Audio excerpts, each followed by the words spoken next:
Je poursuis sur les unités complexes, les autres unités complexes liées à la chimie. Donc on va avoir tout d'abord la concentration massique. On va la retrouver avec un grand C indice petit m.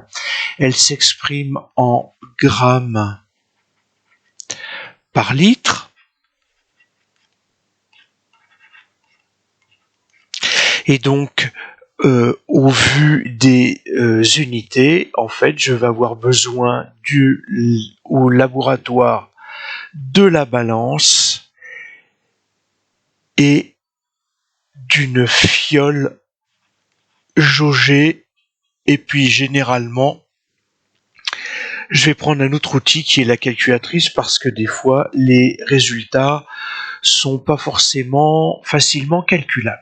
Et puis, enfin, une autre unité complexe importante, la concentration molaire,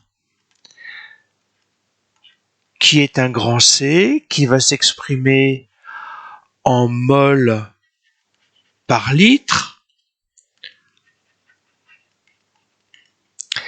Et donc, en fait, ici, surtout, ce dont je vais avoir besoin, c'est de la calculatrice, parce que j'ai déjà mes deux résultats précédents. En effet, si je divise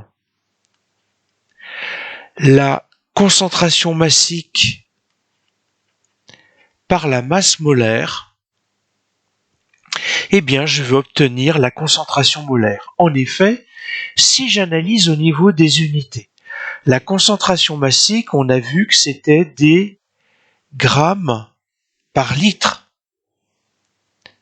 Et puis, je vais diviser ça par la masse molaire qui s'exprime en grammes par mol.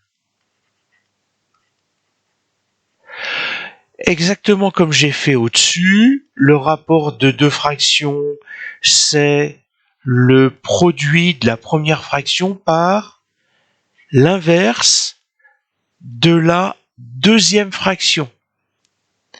Donc, je vais calculer le produit des grammes par litre par des mols par gramme. Bien entendu, en diagonale, les grammes vont se simplifier et donc il me reste quelque chose qui est homogène à des mols par litre. C'est bien une concentration molaire.